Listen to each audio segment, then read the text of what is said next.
Capítulo 2. Salvado para confiar y obedecer. Muchos de nosotros nos hemos vuelto cristianos sensuales, viviendo de acuerdo a nuestros sentimientos en vez de a través de nuestro entendimiento de la palabra de Dios. Los cristianos sensuales no pueden ser movidos al servicio, la oración o el estudio, a menos que sientan hacerlo. Pero ¿qué pasa cuando hay un conflicto entre lo que Dios dice y lo que yo siento? Debemos hacer lo que Dios dice, nos guste o no. Eso es de lo que se trata el cristianismo. Era uno de los encuentros evangelísticos más sobresalientes que el pastor Ichabod Spencer jamás había experimentado. Era el año 1875.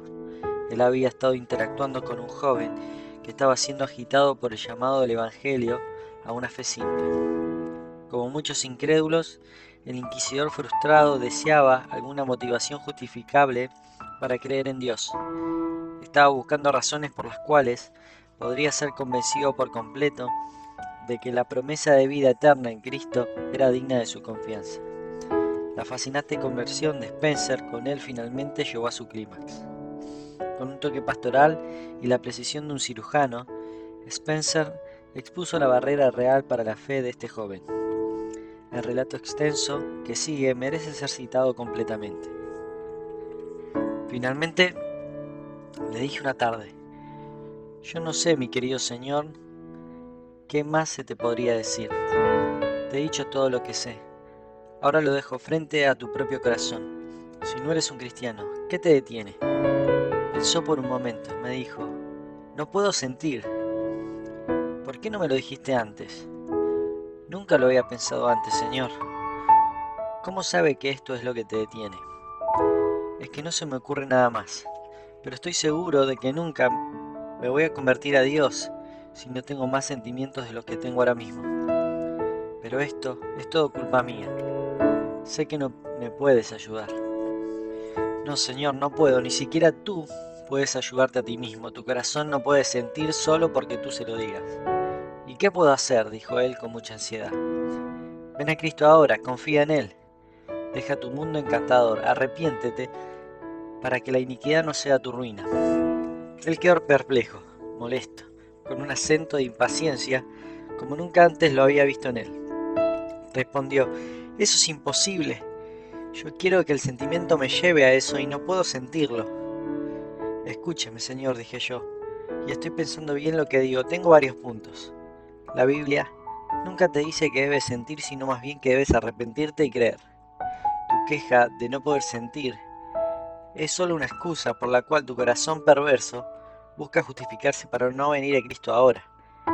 3. Esta queja de no poder sentir es la queja de un espíritu que se justifica a sí mismo.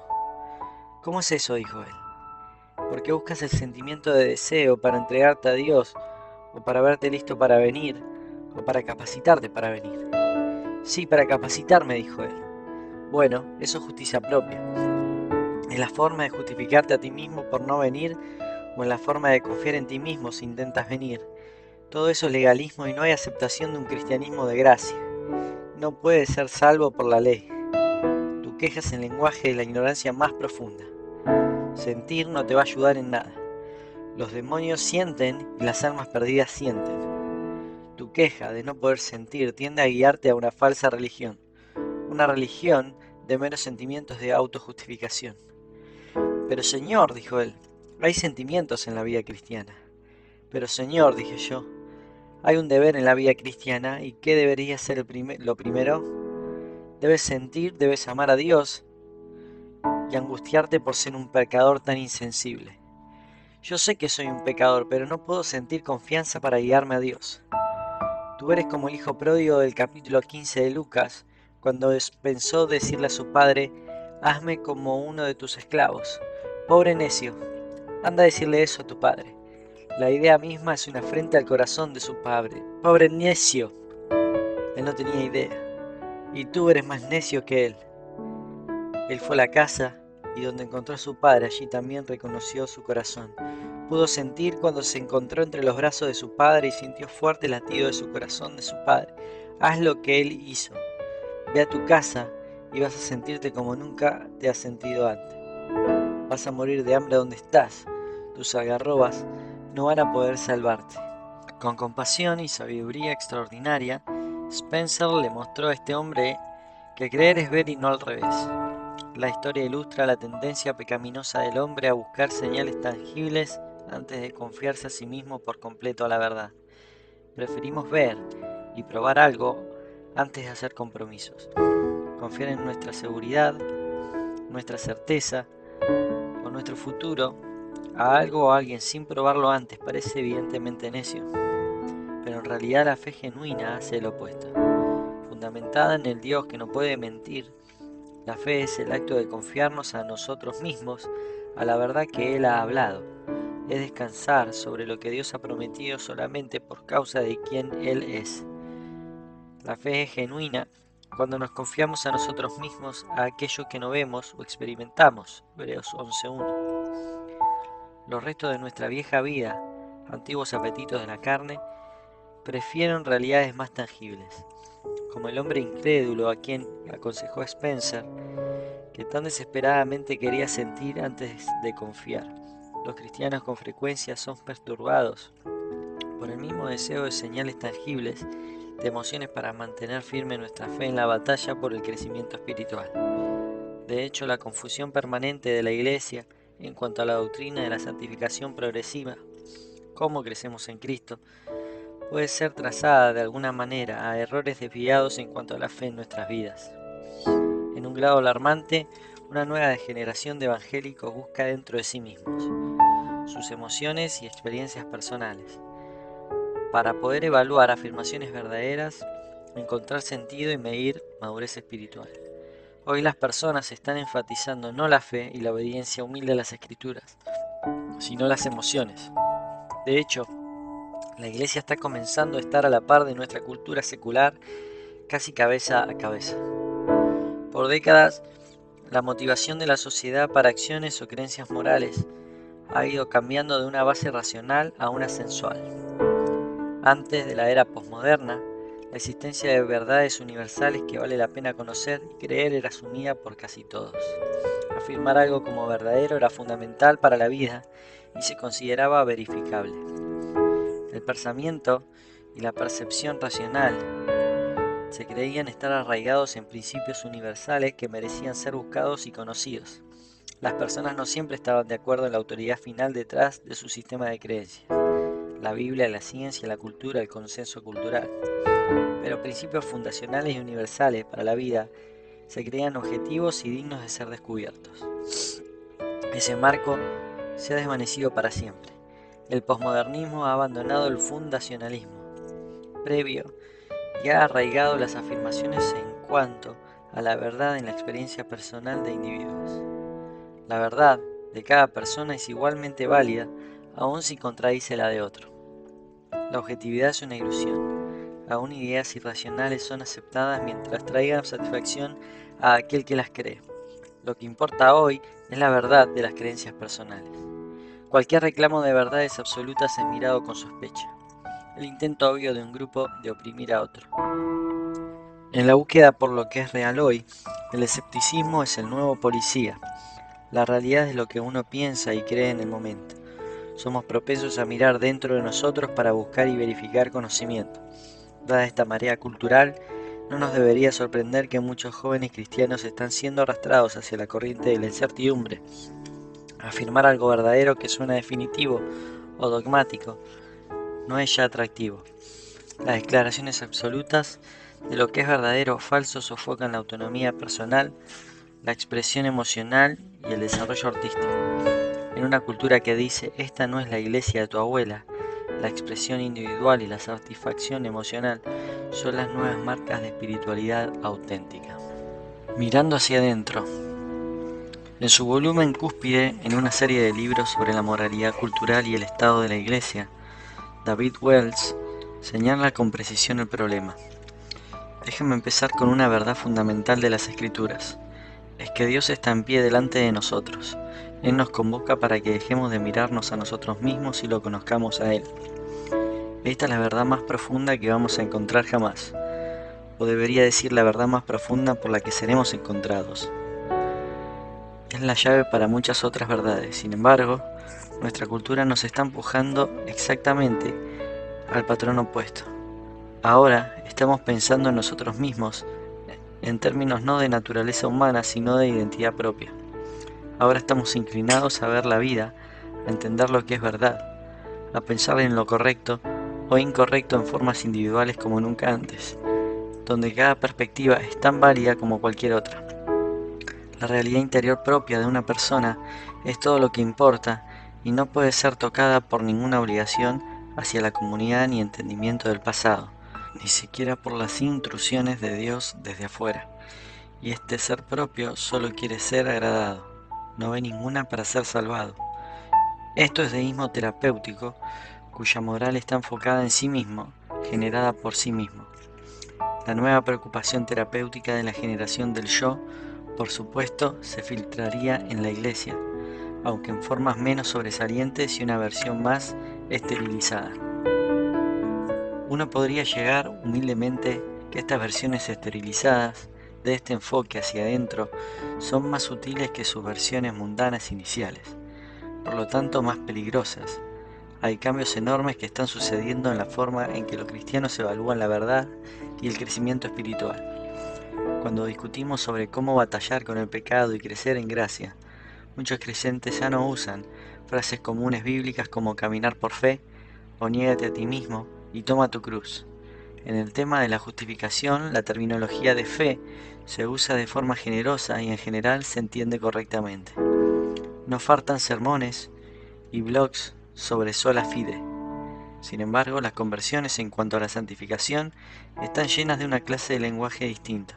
Está de moda hablar del crecimiento espiritual como algo que es alentado e impulsado por un hambre por la belleza o sentimientos afectivos por Dios. En vez de hablar de sumisión a Cristo, muchos cristianos prefieren conceptos más estéticos y emocionales para describir aquello que activa y motiva al cristiano a la obediencia. La madurez espiritual se obtiene y se mide por emociones en vez de por fe humilde, confiar y obedecer.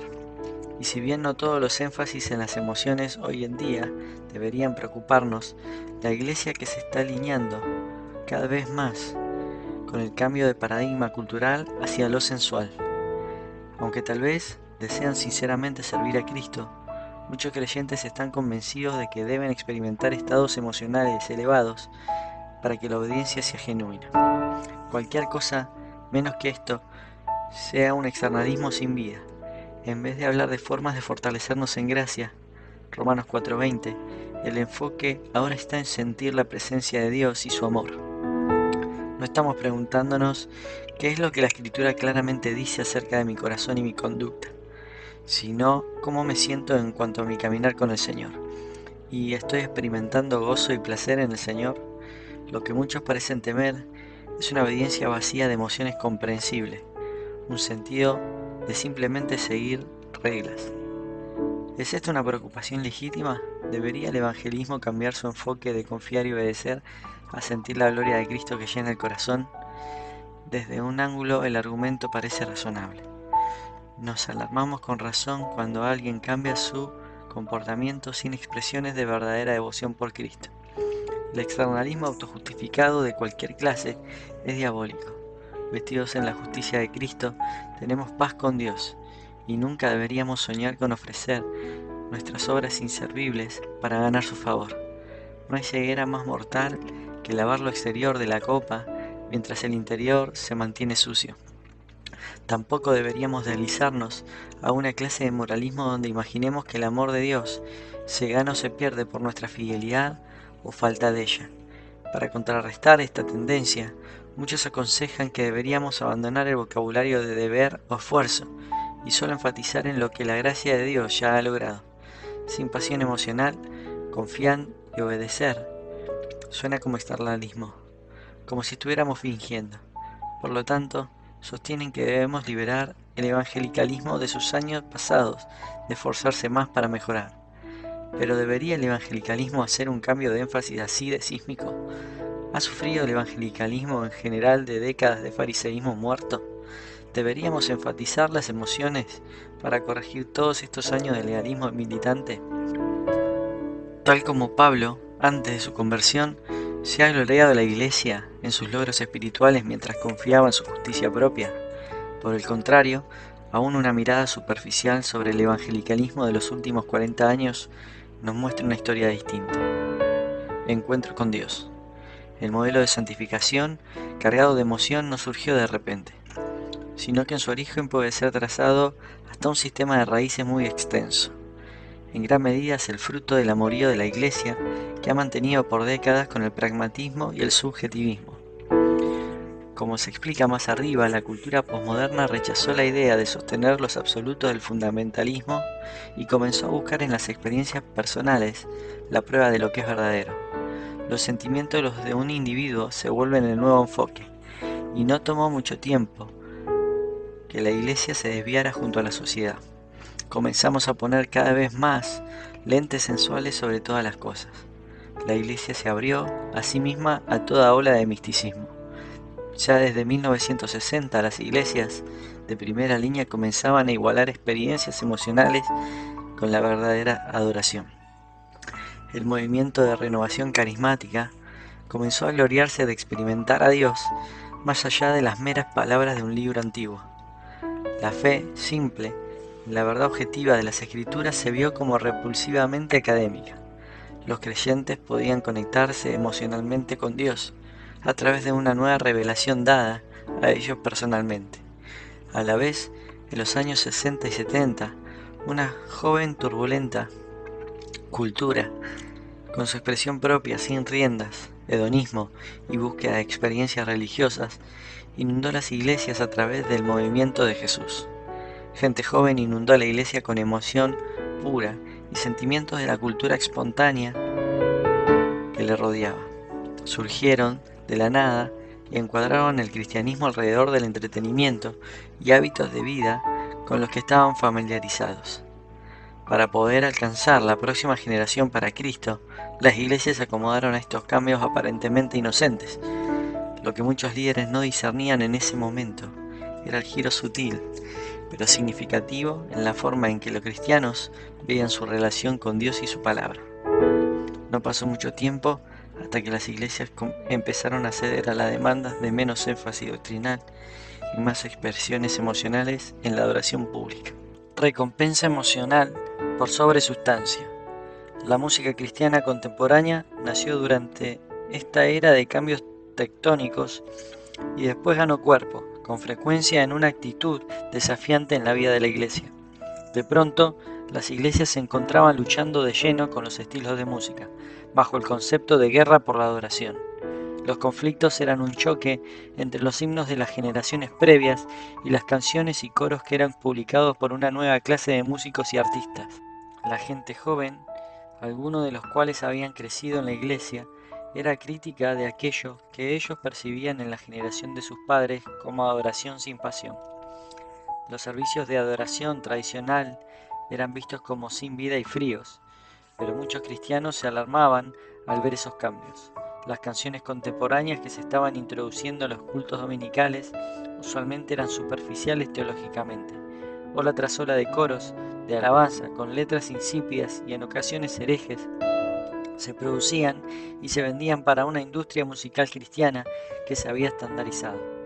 Enfocados casi exclusivamente en la recompensa emocional, el adorador joven promedio no estaba interesado en la integridad doctrinal de la canción. La música era escrita con el fin único de estimular una respuesta emocional. En muchas iglesias hoy, las canciones todavía reflejan un estilo sentimental, expresando la vida cristiana en términos tan emocionales y románticos, que no es claro a quién se está adorando, si a Dios o a la novia de alguno. A la vez, el término adoración ha llegado a ser sinónimo solamente de la parte del servicio cuando la iglesia canta en conjunto. Más aún, estas tendencias abrieron la puerta para que todos los modelos anteriores tradicionales de ministerios, todo desde la escuela dominical a la predicación, la música o el evangelismo, sea visto con escepticismo. Con razón, algunas de las críticas a la generación del movimiento de Jesús estaban garantizadas y eran inevitables. Una generación entera de niños de iglesia se había desilusionado. La generación de sus padres extendió las misiones globales, publicaron una cantidad sin precedente de recursos cristianos, iniciaron programas de discipulado, etc.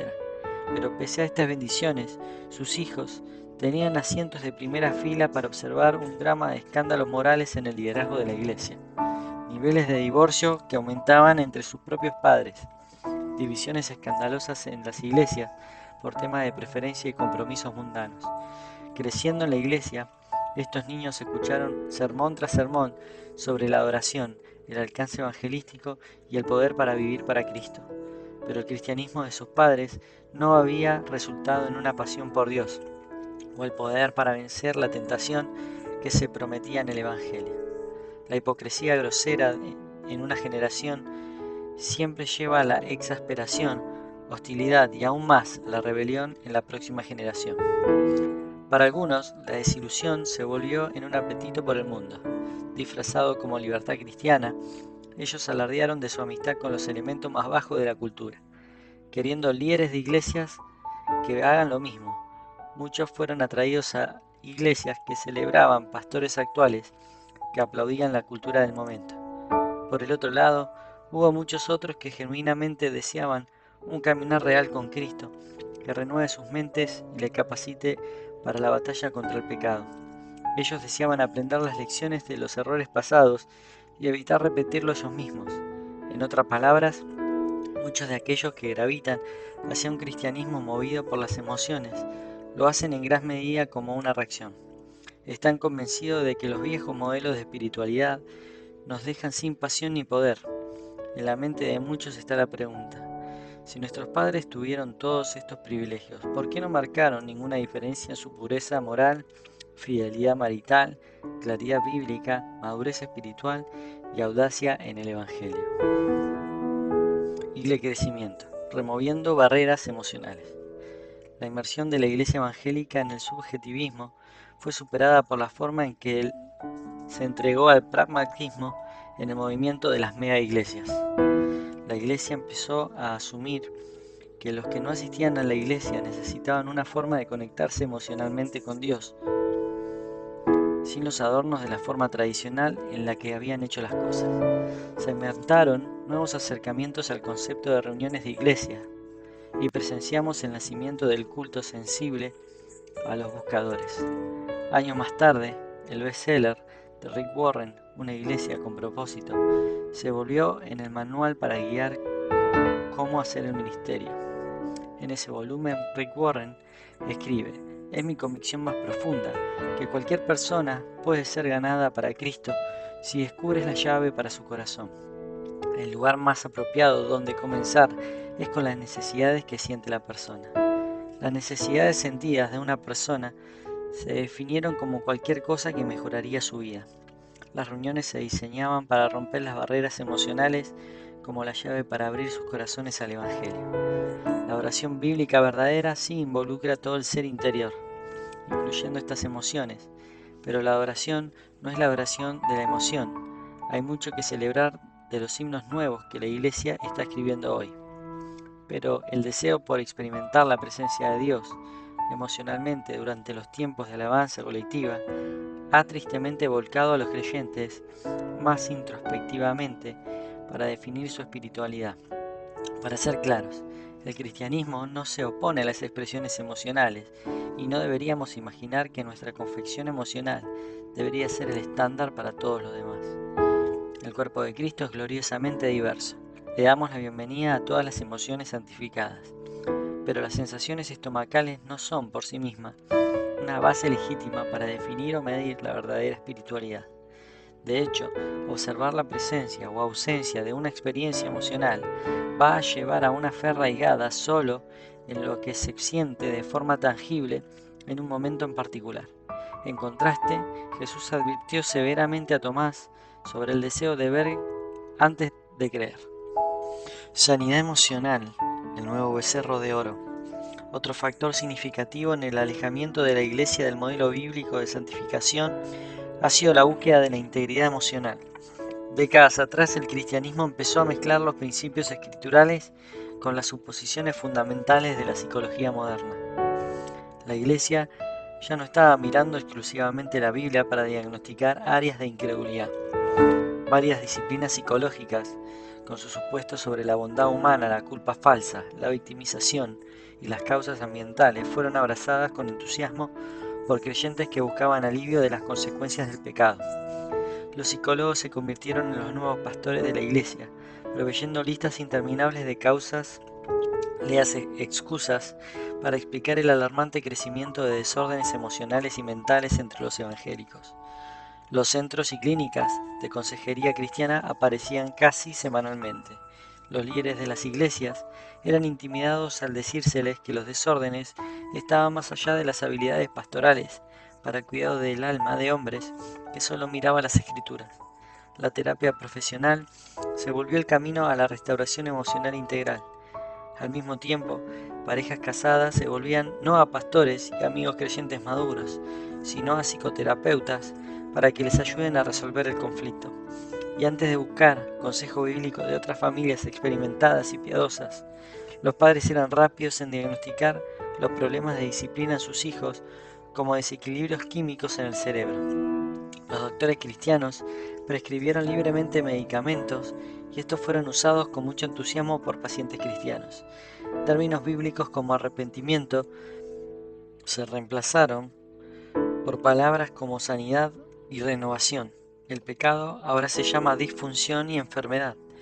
El énfasis de las escrituras en la renovación de la mente se reemplazó por terapia cognitiva, y las tendencias de comportamiento que Dios claramente atribuyó a los deseos que combaten contra el alma de forma equivocada se recategorizaron como desórdenes, por los cuales otras personas y circunstancias debían ser culpados.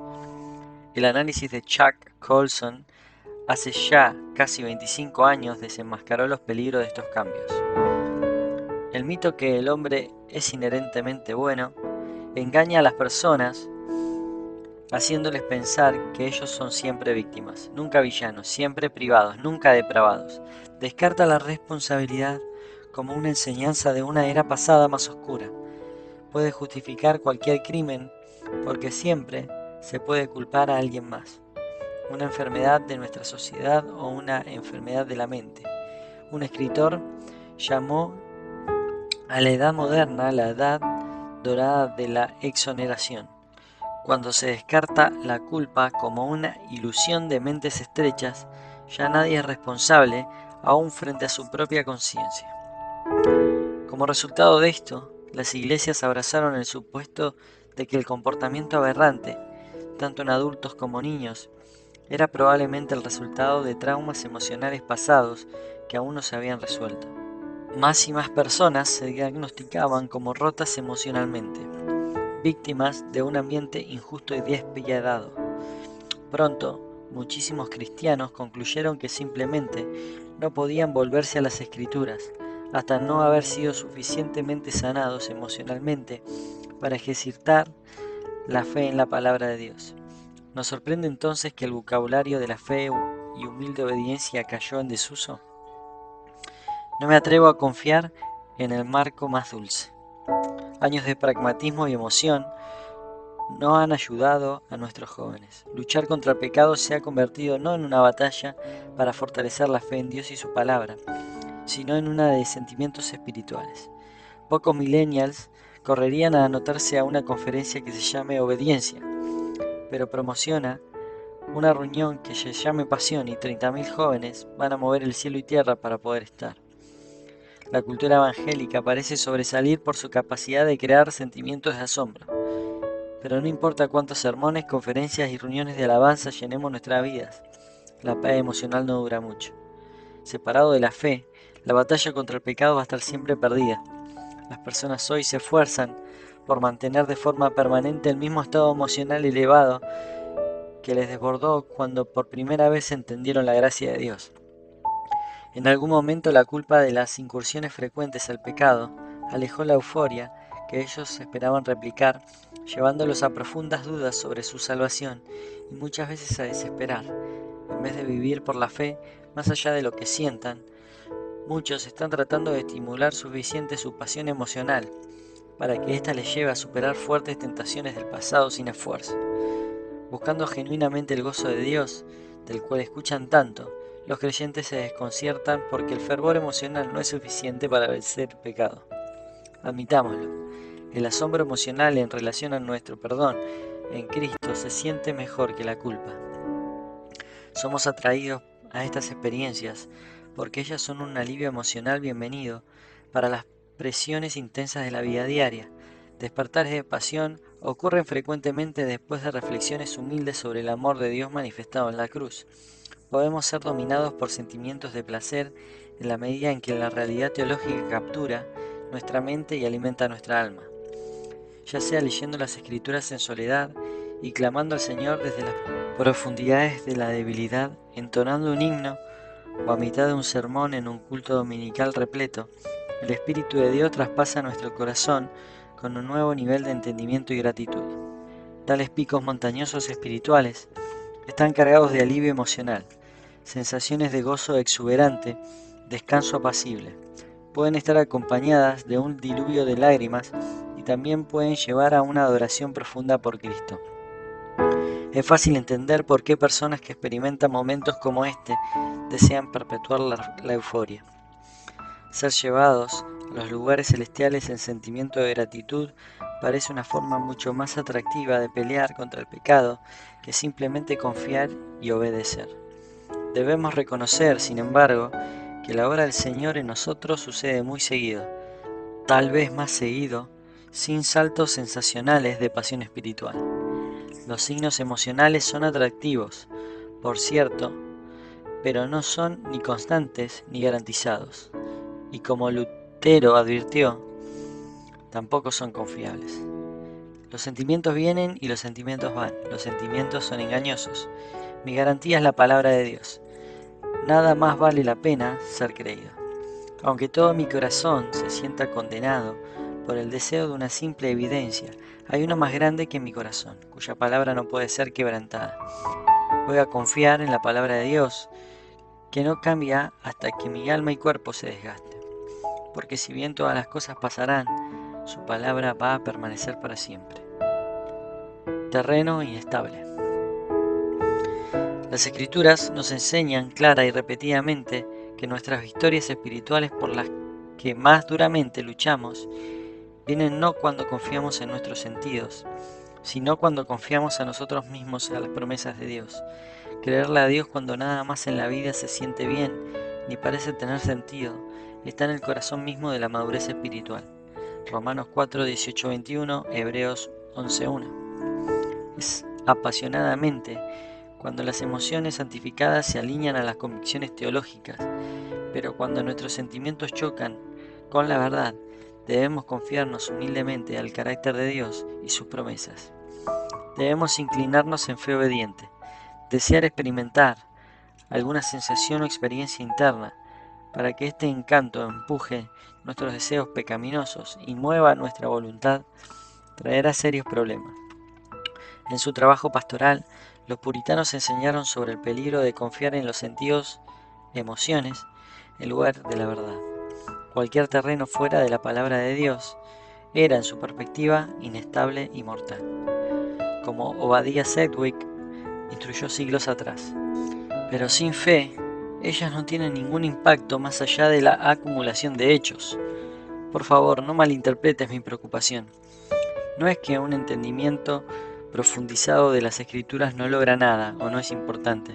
De hecho, si no recibimos frecuentemente la verdad divina, no habrá una vela espiritual que sea llenada por el Espíritu Santo para impulsar el barco de nuestra madurez espiritual. Sin embargo, más allá de lo que leemos y meditamos, es aquello que humildemente creemos lo que nos empodera en el Espíritu. No importa qué es lo que estemos experimentando en nuestras circunstancias ni las respuestas emocionales. Es la fe en la palabra de Dios la que nos da acceso inmediato al poder que abundantemente se nos provee en gracia por el Espíritu. Lo que es alarmante del énfasis actual emocional y contemplativo que se encuentra entre los jóvenes reformados es la ausencia del componente escritural más crucial para la santificación, de fe arraigada únicamente a las promesas de Dios. Tal vez algunos están incorporando el concepto de fe a ideas como contemplar y afectos por Cristo, pero si contemplar a Cristo significa otra cosa que conocer y creer y obedecer a Cristo en amor, entonces no puede ser una fuente legítima de fe. Meditar en el Evangelio no cambia nada si no confiamos completamente en la palabra de Dios. Orar para que el Espíritu Santo obre en los pensamientos que cruzan nuestra mente no puede entregarnos su poder si no estamos creyendo la verdad humildemente, rindiéndonos a ella. De nuevo, Obadiah Sedgwick da forma a nuestro entendimiento, matiz crucial. Con frecuencia nos atormenta nuestro orgullo y necedad. Dios nos da su palabra en promesas para arraigar nuestras creencias, y nosotros preferimos que nuestras emociones sean nuestro fundamento. Si no oyen a Moisés y a los profetas, tampoco se persuadirán, aunque alguno se levantare de los muertos. Así también lo digo yo. Si los hombres no creen por haberlo prometido, Dios tampoco van a creer si sus sentidos se levantan y hablan. Sabe que debes poner primero tu celo y fe antes que Él entregue las evidencias confirmadoras, porque aunque es el favor de Dios el que conforta apropiadamente, no nos conforta verdaderamente a menos que la fe haya recibido ese fervor.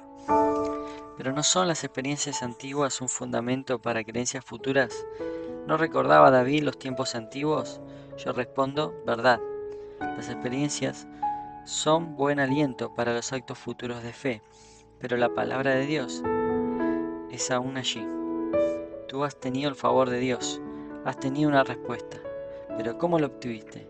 ¿No fue por haber creído?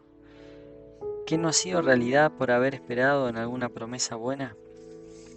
Tu disfrute de ellas no evitó que creyeras la palabra de la promesa, pero le dio acceso y trajo a tu alma la experiencia dulce y llena de gracia, y por lo tanto, tu experiencia no fue el fundamento. El crecimiento espiritual no ocurre sin nuestra participación activa por medio del ejercicio de la fe. Enseñar otra cosa es involucrar a Dios por la ausencia de fruto. Cuando las pruebas dolorosas nos traumatizan y nos sacuden, debemos confiar en el carácter de Dios y sus promesas. Cuando los sentimientos son chatos, indiferentes, somos llamados a confiarnos a nosotros mismos, a la fidelidad de nuestro Creador, quien conoce nuestra frágil confección. Como Abraham, estos son momentos de esperanza contra esperanza, en los que las circunstancias no tienen sentido, las seguridades terrenales se desarman y nada parece sentirse bien. Romanos 4, 18, 20. Esta humildad llena de fe tiene la capacidad de lograr gran crecimiento espiritual. Cuando simplemente creemos, nos rendimos a ella y obedecemos la palabra de Cristo. Hay un peligro muy real en reducir el cambio espiritual primariamente a hablar de la presencia o ausencia de afectos emocionales. Todos nosotros debemos guardarnos ferozmente de la ortodoxia descorazonada, el arma favorita del infierno. Obsesionarnos por lo que sentimos y experimentamos no es una forma clara para avanzar. Esto lleva a un problema que es igual de infernal que el legalismo. Gente que se siente cerca de Dios, pero no le cree a Él. Cuando Jesús le dijo a la mujer en el pozo, ustedes adoran lo que no conocen, Juan 4:22, los samaritanos produjeron generaciones de adoradores apasionados, pero eran ignorantes de la verdad. Debemos rechazar el legalismo de la justicia propia, pero tampoco debemos ser engañados por la pseudo-vitalidad del mero entusiasmo. El Padre busca a aquellos que le adoren en espíritu y en verdad, Juan 4:24. La verdad es extremadamente objetiva, viene de Dios, desde afuera, y se nos revela de su gracia especial. Somos llamados a creerla y a responder a su objetividad, claridad y autoridad inherente. Es extremadamente peligroso buscar o medir una relación con Dios mediante los sentidos y la experiencia. Solo la palabra de Dios nos da todo lo referente a la vida y la piedad, 2 Pedro 1:3. Cuando nos confiamos a nosotros mismos, a la verdad divina, nunca estaremos en terreno inestable. De hecho, la fe humilde, no los sentimientos, es la forma en que los creyentes caminan en el poder del Espíritu y se fortalecen contra la tentación. Gálatas 5:16.